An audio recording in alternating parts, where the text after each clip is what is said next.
What's up everybody, my name is Patricia, also known as God's Design, here on YouTube, and welcome to my channel. Alright, so today I'm coming to you guys with a long awaited video that I have been promising you guys for a very long time, and I want to apologize. I mean, you guys were getting ready to crucify me because of this video. I mean, can I explain myself? I don't just like to talk just to talk.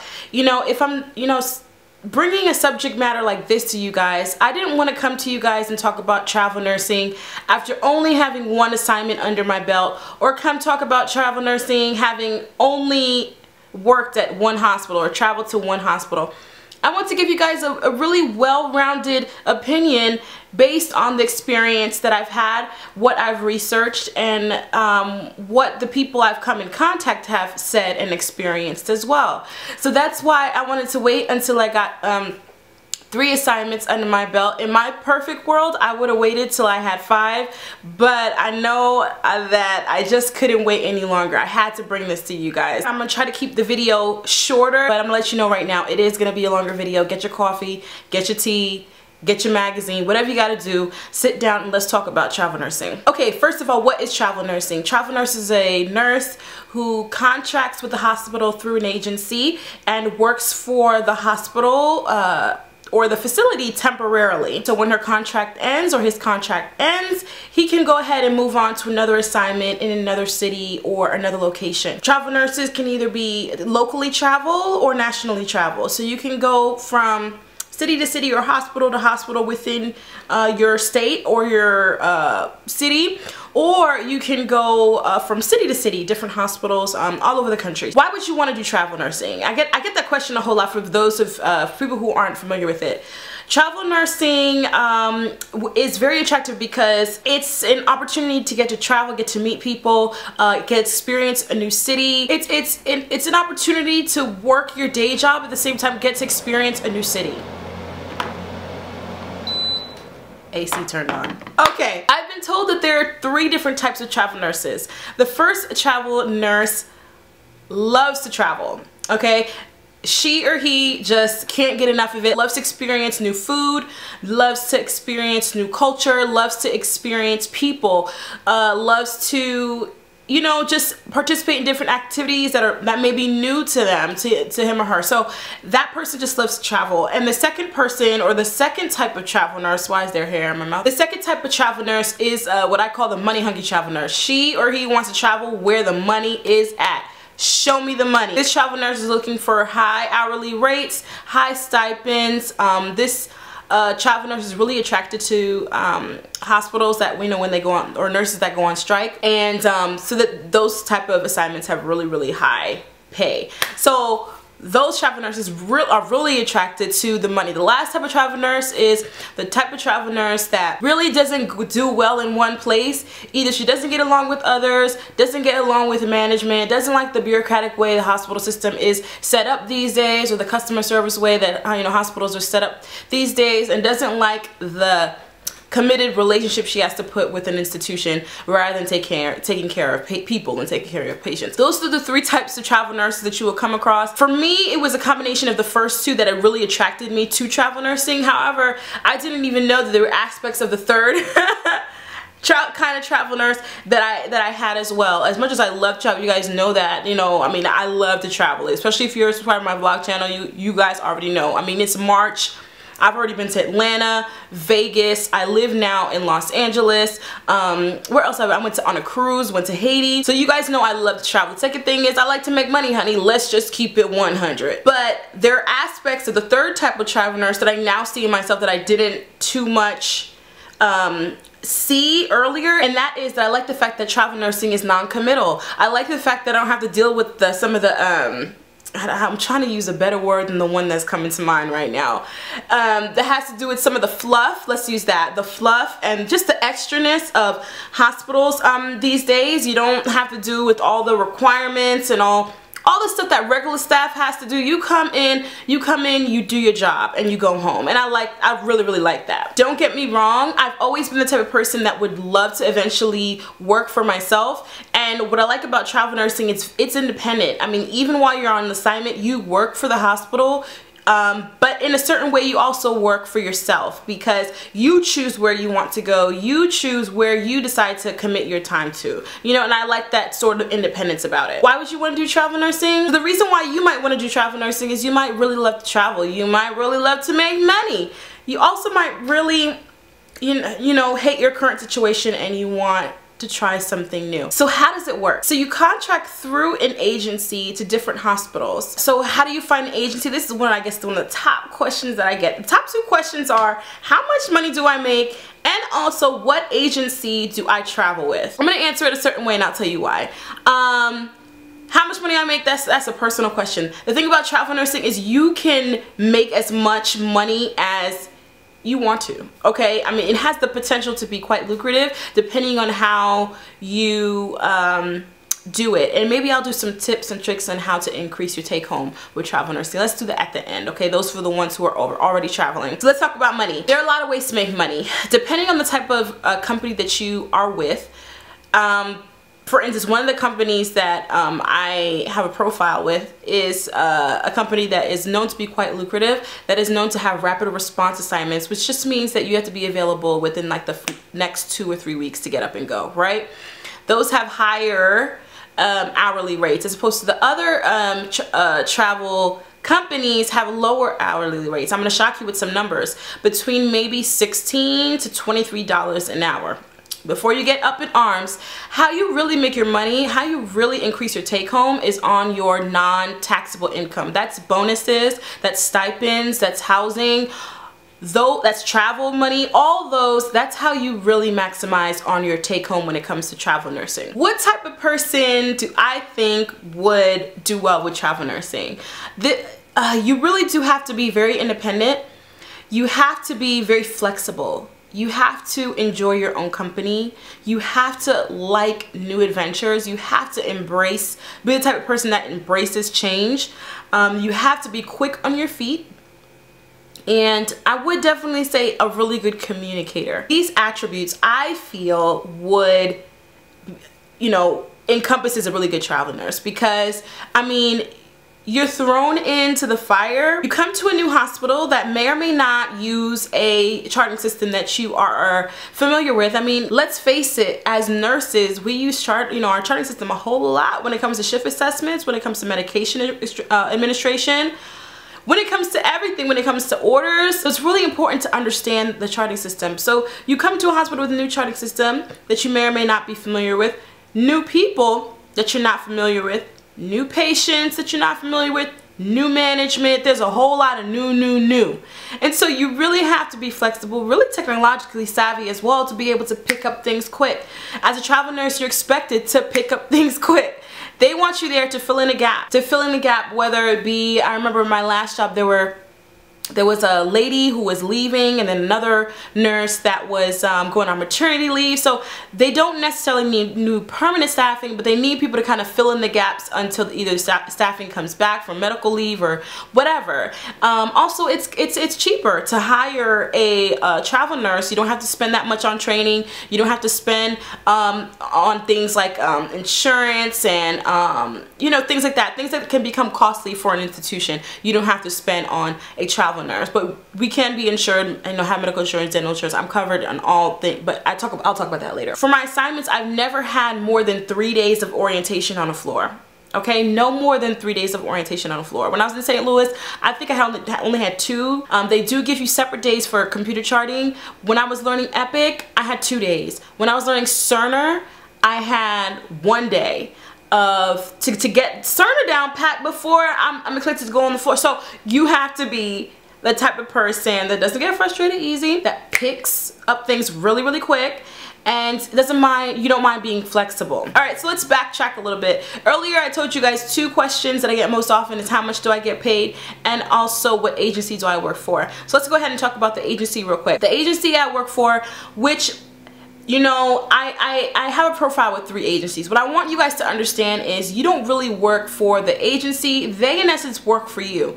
And so it's an interesting type of relationship that you have with them.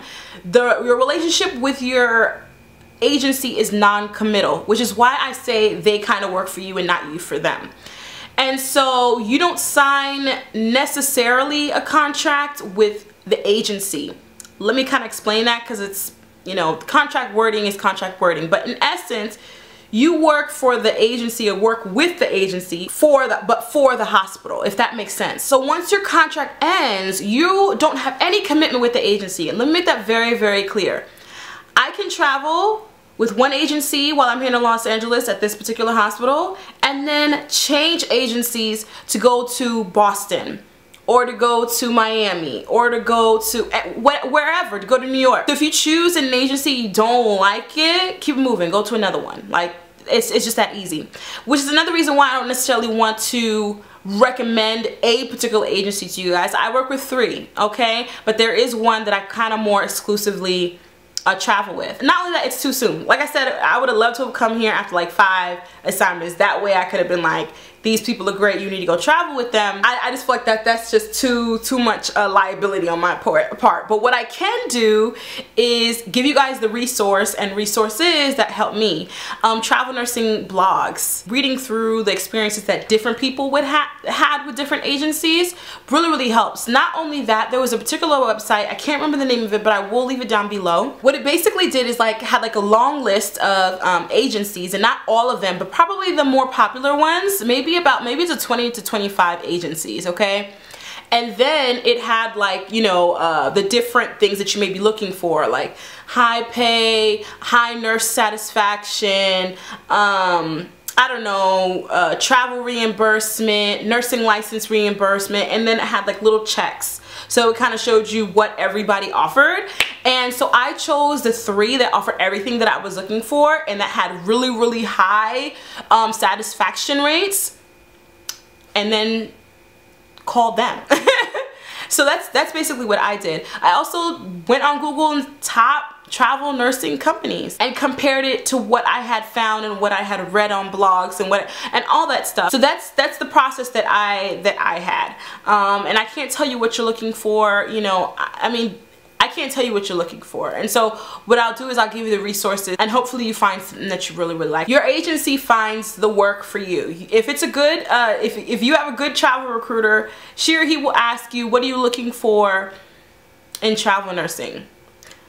What kinds of places do you want to go? My travel recruiter, when I first talked to her, she asked me, what kinds of things am I into? Like, she asked me that. And so that when she would send me a pay package for a job, she would send me like links of the things in the area that kind of line up with my interests and hobbies.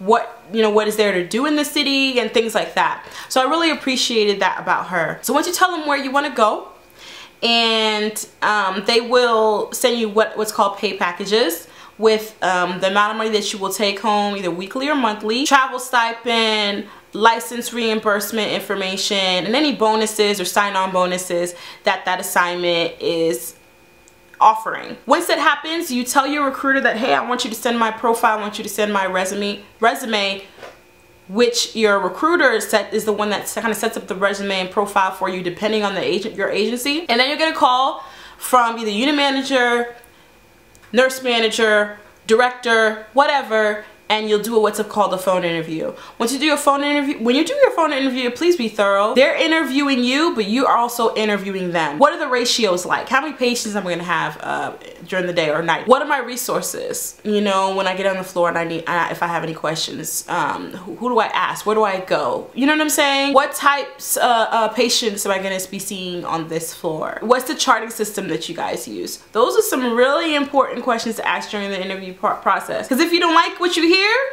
you have the opportunity to, no, pineapples, I don't want it, aboard, as opposed to signing a contract and then being like surprised. Then what will happen, if they like you, they'll send your company an offer, and then at which point you can either accept or decline it. Negotiating is something that happened a lot in travel nursing years and years ago.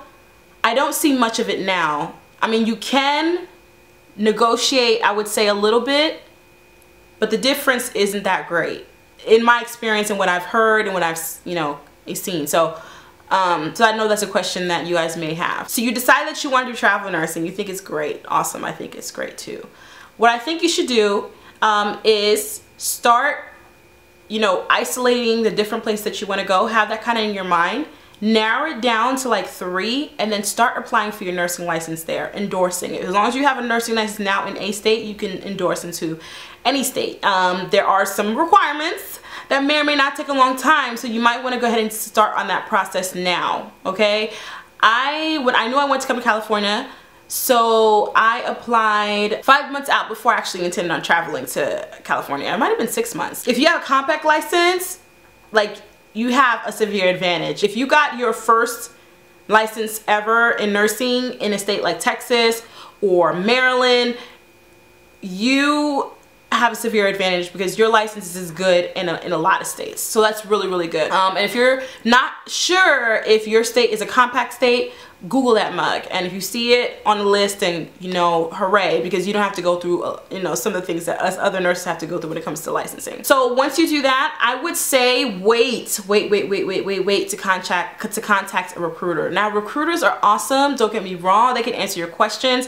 However, they're very persuasive and they're really good at what they do. They will befriend you. They will make you seem like you're their homie. That's what they're supposed to do, because when you make money, they make money. So they're gonna be nice to you. They're gonna want you to travel with them, because that's how you are the one that makes them money. Because of course they take a cut what the hospital gives you.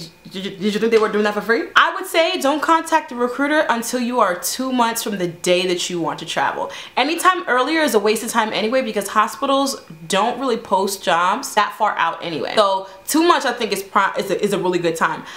I did it that way by accident. But I'm so glad that I did, because it saved me headache and hassle. Because like I said, they can be very aggressive. They can be very, and in a nice way, but they're blowing up your phone. Like, you have to know that you really, really want to do this, and you have to have all your information straight so that no one can kind of persuade you into doing something that you don't want to do. On the contrary, there is some good advice that you can get from them, and that is if you're traveling for the first time and you have little experience in nursing period, you may want to be very open to the first place you go, because you're inexperienced in the profession and also inexperienced in the travel arena. Travel nursing experience and nursing experience is kind of looked at separately. So I started traveling after I had 2 years of experience, but now I have 3 assignments under my belt. So I'm considered a well-traveled travel nurse. When I first started, I was like, I need to get out of here. I need to go. I can't, all right, I need to go. I want to do this. I said I want to do this. Let me just get ahead and do it. And so I signed my contract 2 weeks before my start date. Okay, 2 weeks before my start date. I got all my requirements and everything up to date in those 2 weeks. I drove out to Jefferson City, where the State Board of Nursing for Missouri is, picked up my license, drove back to St. Louis, stayed the weekend, and started work on Monday. That's how I did it. So in Missouri is what's called a walkthrough state, so you can actually just kind of show up at the nursing board, turn in your stuff, and they give you back a license, a temporary license. And if you're interested on which states are walkthrough states, go ahead, just Google that mug, and it gives you a list of walkthrough states. So they do have good advice to give you, but if it sounds sketch, it probably is. That's why, you know, use all your resources. This video is only a resource. There's tons of things that you can do. Like I said, Nursing Blogs gives you an eye into, you know, different people's experience, and go talk to travel nurses that may be on your job, you know, and try to ask questions. I had no one to ask questions, you know. I just kind of took it step by step, day by day, and tried to acquire as much information as I could, and then threw myself in there hoping for the best, and it's really, really worked out for me. I'm so blessed. I'm so thankful. I'm so grateful. Because I've had the opportunity to travel to different cities and meet different people and care for different people that I would have never otherwise reached had I not decided to do travel nursing. And a lot of the conversations that I have with nurses that are on the floor in the different hospitals that I've worked at is, you know, I wish I could have done that. I wish I could have done that. I wish, but I actually have the opportunity to say that I did, and not that I wish. And I feel very blessed to do that. I won't be doing this for forever. However, I'm enjoying it while I'm doing it. I love it. It's awesome. So if you are interested in travel nursing, this is what I want to do. I definitely want to help you. So if you're interested in traveling, I want to say within the next 2 months, you want to be gone. and traveling within the next 2 months. Not you haven't graduated from nursing school yet, or you're thinking about traveling next year. I'm saying you want to be gone within the next 2 months. Hit me up. Send me an email and we'll set up a Skype date and we'll talk about it, okay? Or if you happen to be in the Los Angeles area, let's meet up. So hit me up at thenursesnow@gmail.com. I want to hear from you. I want to help you. I want to answer your questions. Oh yeah, I said I would kind of give you guys tips if you want to maximize on your take home, but I think I'm going to reserve that for those who are actually interested in it and are actually interested in traveling very, very soon. One thing that I want to add about travel nursing is, you know, certain companies make accommodations for your pets. So if you feel like it would kind of be too lonely by yourself, you can bring your pet. This is the first assignment that I've had Levi with me, so it's actually been interesting. Hi baby. Hi. I want to take you up here so you can see. He's really hyper right now, so excuse the hyperness, but there he is. Alright, okay, I know. Can you just say hi to the camera? Can you just say hi? He's super hyper right now. But so yeah, so you can even bring your pets along with you if that's what you guys want to do. So I'm gonna go ahead and pack up this travel nursing video and kind of put it to the side for a little bit. Maybe we'll come back on the subject matter a little bit later, and I'll come and talk to travel nurses or those who you guys who, like I said, are very, very close or just about to walk into that door, who just kind of need a little bit more insight. Maybe I can do that. But this is just a general video. Like I said, hit me up. I'll set up a Skype date. I've been doing that lately with my subscribers who have had questions that are a little bit, you know, more detailed that I can answer. I want to help you guys. So if you're in the Los Angeles area right now, or will be maybe a month or two after this video is posted, then hit me up via email and we'll meet up. If not, hit me up via email. We'll set up a Skype date and we'll talk about agencies. We'll talk about how to maximize on take home in order to make travel nursing more lucrative for you. I love you guys. I'm so glad that I was able to talk about this subject matter with you guys. Stay tuned. More videos to come. If you want to see my travel experience in between these videos here on this channel, definitely hit up Patricia Vlogs TV. That is my other channel, is my vlog channel. I take you guys everywhere. When I was in St. Louis, when I was in Maryland, DC, and now here in Los Angeles. I appreciate the love and support. You guys have really been with me every step of the way since I started this travel nursing journey. When I left for St. Louis, I vlogged. I remember bawling, crying because I was so scared because, tears about to come out of nowhere. I was so scared because I was embarking on this new journey alone. However, I remember just spending maybe like 2 hours in prayer before I left, and I was bawling, crying. And I remember wiping my face and picking up my camera and vlogging. You guys were right there with me, and so I really, really appreciate that. So yeah, hit me up on Facebook, Twitter, Instagram, and on my vlog channel, which I already talked about. All those links will be down below as usual. I hope you guys are very, very well and in good spirits whenever it is that the video meets you. And I'll see you guys very, very soon in another one. And as always, God bless.